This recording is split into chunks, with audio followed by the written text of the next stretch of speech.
그러니까 이게 뭐를 뜻하냐면 우리나라에서 이 정보를 다루는 그것이 얼마나 중요한 건지 국가적으로 국가 안보상으로 얼마나 중요한 건지에 대한 지금 인식이 굉장히 낮은 수준이라는 겁니다. 우리나라가 정말 그 핵미사일을 그 코앞에 겨누고 있는 적이 있는데 북한은 동포이기도 하지만 우리의 최대 위협이잖아요.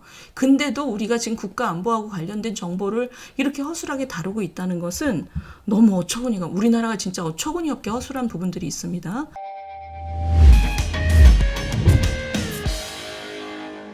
좀 기가 막힌 얘기가 있습니다. 기가 막힌 얘기가 뭐냐면 지난번에도 제가 한번 소개를 해드렸는데 우리나라에서 이 정보, 국가의 안보하고 관련된 정보를 다루는 시스템이 얼마나 허술한가. 제가 지난번에 국정원 인사 얘기하면서 한번 말씀드린 적이 있잖아요. 근데 이번에는 국회 보좌관, 지금 조선일보가 이 기사를 여러 개 썼는데 국회 보좌관 쪽에서 뭐가 사고가 나고 있다라는 지금 이제 내사 중이라고 하니까 결과가 나오겠죠. 그런데 그 개인이 정말로 유죄인지 아닌지는 아직 저희가 뭐 수사를 해봐야 되는 거지만 문제는 뭐냐면 이 국회를 통해서 정보를 다루는 굉장히 긴밀한 정보를 기밀 정보를 다루는 시스템이 너무 허술해요. 지금 한번 그거 보실게요.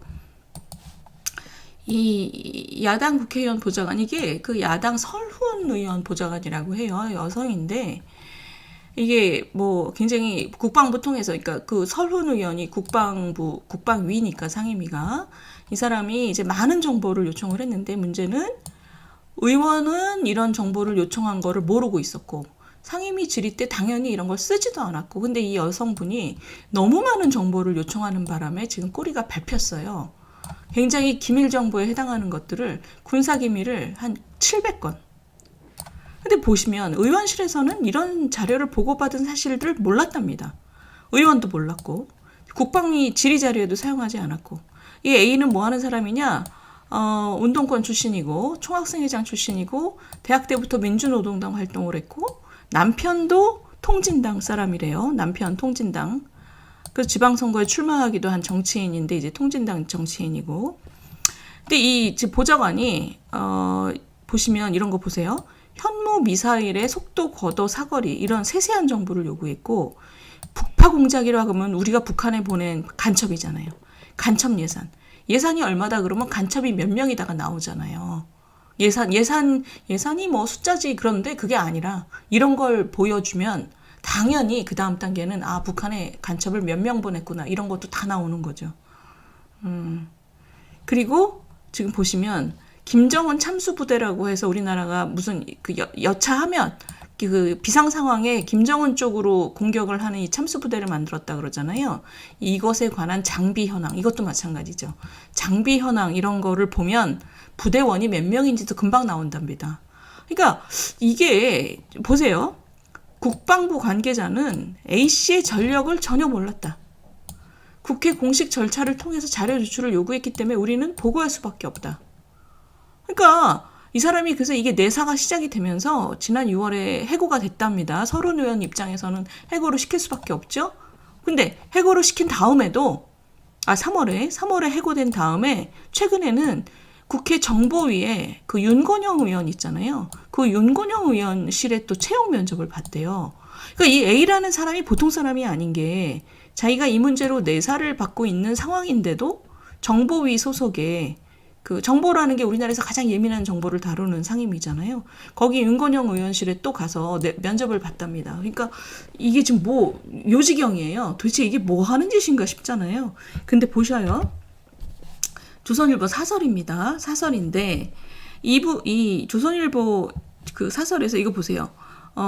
김정은 참수부대 같은 경우는 유사시 북한 지도부 제거를 위해서 17년 창설된 특전사. 근데 정확한 부대 규모나 무기 현황은 공개된 적이 없답니다. 당연하겠죠. 아주 기밀 부대니까. 근데 A씨는 국방부로부터 이 부대에 지급된 기관단총, 소총, 차량, 무전기, 수량을 보고받았대요. 그러면 부대 규모가 얼마나 되고 사람이 몇 명인지를 금방 추론할 수가 있잖아요. 그러니까 이런 정보를 어째서 이 의원도 모르게 보좌관한테 이게 넘어갈 수가 있느냐. 이 시스템 문제잖아요. 근데 보세요. 이분이 그 2급 비밀 같은 경우는 그 2급 기밀은 저거랍니다. 문서를 주지 않고 그냥 그 자리에서 보고만 받는 기밀이래요. 굉장히 중요한 기밀인데 이 사람이 규정을 무시하고 메모나 촬영을 시도해서 제지를 받았대요. 그러니까 이렇게 수상한 짓을 그동안 해온 거죠. 근데 보시면 지금 수사하고 있지만 이거 보세요. 이 조선일보가 얘기하는 해법을 보세요. 그런 보좌진을 채용하는 우리 국회의 채용 시스템이 지나치게 느슨하다. 취급하는 정보에 걸맞는 수준의 신원 검증이 필요하다. 자, 이걸 해법이라고 지금 조선일보가 내놨어요. 우리 시청자 여러분 어떻게 생각하세요?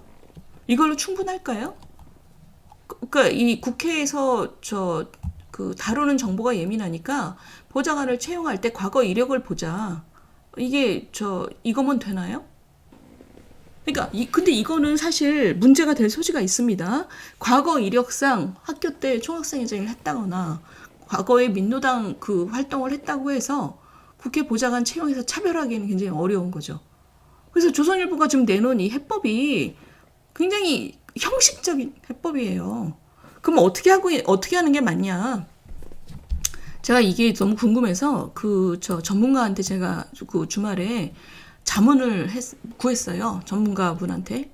전문가분이 하는 얘기가 이 조선일보가 지금 제시한 이런 해법은 좀 너무 생각을 안 한 해법이라는 거죠. 그럼 다른 나라는 어떻게 하냐? 예를 들면 미국이나 독일 이렇게 잘하는 나라들 어떻게 하냐? 두 가지랍니다. 첫 번째, 이렇게 수상쩍은 사람은 채용을 차별하는 것보다 끝까지 쫓아가면서 감시를 하는 거죠.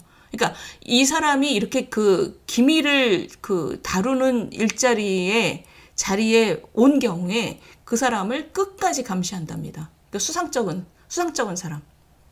그러니까 이거는 이 사람은 채용을 안 하고 이런 것보다 훨씬 더 품이 들어가는 거죠. 그다음에 두 번째, 아니 과거에 총학생회장을 하지 않았던 멀쩡해 보이는 사람도 얼마든지 이런 간첩질을 할 수가 있잖아요. 그렇기 때문에 그 기밀을 다루는 경우에서 굉장히 엄격하게 통제를 하는 거죠. 그러니까 지금 이런 경우에 이런 기밀을 다루는데 국회의원도 몰랐고 옆에 있는 보좌관들도 얘가 이런 걸 왜 신청하는지 아무도 알 수가 없는데 국방부에서 이걸 다 줬다는 거잖아요. 심지어는 가서 대면 보고까지 했다는 거잖아요. 국회의원은 모르는데. 국회의원 나중에 쓰지도 않았는데. 그러니까 물론 나중에 쓰지 않아도 정보를 받는 경우가 있습니다. 보좌관들이 보고 이거 해봤는데 파봤는데 별게 없으면 그 의원이 상임위실에 쓰지 않을 수도 있어요. 그런데 문제는 이런 정보가 여기까지 건너갔다라는 것은 누군가는 다 보고 있어야 되잖아요. 근데 지금 우리 국회는 그런 시스템이 제가 볼 땐 너무 허술해요. 그래서 지금 너무 기가 막힌 지금 상황입니다. 그래서 제가 그 정보 전문가한테 들은 얘기는 FBI 또는 독일의 헌법보호청이라고 헌법 질서를 흐트릴 가능성이 있는 놈들은 끝까지 판다라는 원칙.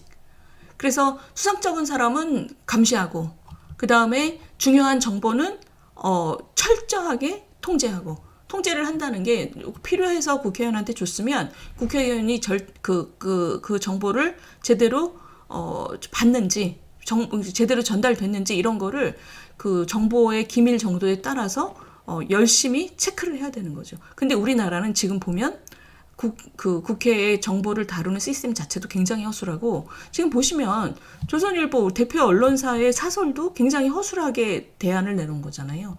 그러니까 이게 뭐를 뜻하냐면 우리나라에서 이 정보를 다루는 것이 얼마나 중요한 건지 국가적으로 국가안보상으로 얼마나 중요한 건지에 대한 지금 인식이 굉장히 낮은 수준이라는 겁니다. 우리나라가 정말 핵미사일을 코앞에 겨누고 있는 적이 있는데 북한은 동포이기도 하지만 우리의 최대 위협이잖아요.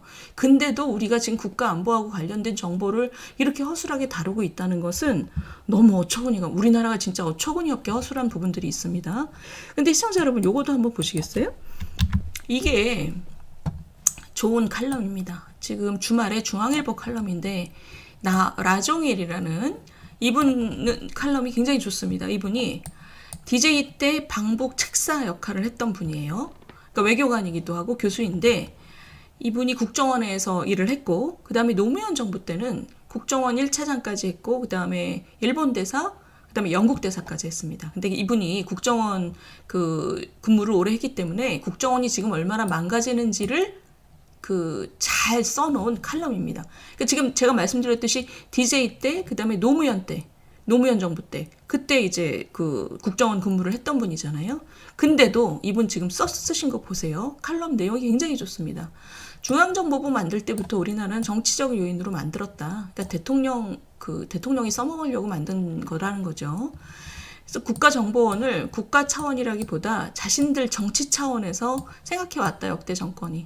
이건 큰 문제죠. 문제인데 왜냐하면 국가 안보를 위해서 정보를 다뤄야 되는 기관인데 그 일을 못했다는 거니까. 그래서 결국 어떻게 됐냐면 공식적인 체계 밖에 이른바 실세가 인사에 영향을 미쳤다는 거죠. 제가 지난번에 소개시켜드린 것처럼 계급 정년이 있으니까 자기가 금방 직장을 나가야 되는 국정원 요원들한테는 승진 못하면 퇴직이니까 퇴직이 눈앞에 있는 이 국정원 요원들은 정치권에다가 이제 목을 빼고 선거 캠프에 가가지고 눈도장 찍고 거기에 자기 내부 문건 갖다가 바치고 이렇게 해서 정권이 바뀌면 자기가 이제 정권 실세가 되는 거잖아요. 그러면 이제 국정원에 와가지고 인사를 막 좌지우지하고. 이게 이분 보세요. 선진국 수준을 자랑하는 한국 국정원에 남아있는 전근대적인 적폐다. 그러니까 아직도 이러고 있다는 거죠. 그러니까 정권 바뀔 때마다 국정원에 몇백 명씩 물갈이를 하는 게 이런 거죠. 이게 뭐냐면 보시면 원장의 잦은 교체. 제가 그때 말씀드렸잖아요. 다른 나라는 정보기관의 원장은 뭐 한 5년, 6년 막 이렇게 있다고. 근데 우리는 정권 바뀔 때마다 이 정치인을 갖다 박는 게 아직도 있잖아요. 지금 이번 윤석열 정부는 외교관을 박았죠. 그러니까 이런 짓을 그만하겠다라는 겁니다. 근데 그동안 정부는 정치인을 원장으로 보내서 정치에 써먹겠다라는 의지를. 근데 보시면 이분이 지금 쓰신 거 보세요. 문재인 정부 때는 이분이 제가 지금 말씀드린 것처럼 DJ 때, 그 다음에 노무현 때 두 정부에서 일을 하신 분인데도 문재인 정부 때 국정원에 대해서 지금 사실 고발 기사입니다. 문재인 정부는 국정원의 개혁이 아니라 폐기를 원했던 게 아닌가. 간첩 수사를 오히려 지휘부가 가로막고 국정원 직원의 행동 반경을 제한하고 간첩 수사를 아예 경찰로 이관했지만 경찰이 그 임무를 감당할 준비는 관심을 두지 않았다. 그러니까 이 사람 보기에도 도대체 이게 무슨 의도였냐, 문재인 정부는. 심지어 국정원의 메인 서버를 외부에 공개하는 극단적인 일까지도. 그러니까 저희가 반대 진영에서 이 문제를 얘기를 하면 정쟁인가? 이렇게 의심을 하는데 이분은 같은 진영인데도 문재인 정부 때 국정원을 얼마나 망쳐놨는지를 지금 고발하는 거예요. 근데 이분이 얘기하는 게 이겁니다. 그러나 이것은 국정원 차원의 문제가 아니다. 정치권에서 이런 국정원에 대한 바른 인식을 해야 되고, 그 다음에 이분이 이런 얘기를 해요. DJ 때 국정원장이었던 신건 씨가 이런 얘기를 했답니다. 햇볕 정책이 성공하기 위해서는 간첩을 잘 잡아야 된다. 북한이 대한민국을 전복시키려는 기도를 포기해야 햇볕 정책에 진지하게 응할 것이다. 그러니까 저는 이분 칼럼이 굉장한 통찰을 담고 있다고 생각합니다. 우리가 평화를 지향할수록 안보가 튼튼해야 되고, 그리고 정보전에서 우위를 점해야 되고, 간첩 잘 잡아야 되고, 그리고 우리가 간첩도 잘 보내야 되고, 그러니까 남의 간첩은 잘 잡아야 되고 우리 간첩은 잘 보내야 되는 거죠. 얼마나 순진한 얘기예요. 서로 간첩 없이 살 수 있다. 말도 안 되죠. 지난번에 미국도 맹방이라고 하면서 우리 청와대 다 스파이지를 했잖아요. 굉장히 중요하다는 거죠. 모든 나라가 이런 서로 간첩은 열심히 보내고 우리한테 보내온 간첩은 잘 잡고 국방을 튼튼히 하고 그래야지 우리가 말빨이 서고 상대방이 무슨 생각을 하는지 잘 알 수 있고 그리고 우리가 굉장히 좋은 외교를 할 수 있다는 거죠.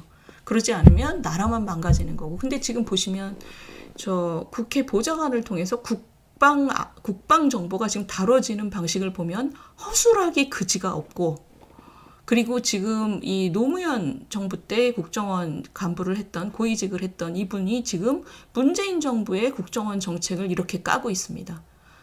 그러니까 정말 이분은 DJ 때 대북 책사로서 햇볕 정책의 천병이었음에도 불구하고 이분 얘기가 햇볕 정책 같은 정책을 하려고 해도 간첩을 잘 잡아야 된다는 거잖아요. 우리나라가 지금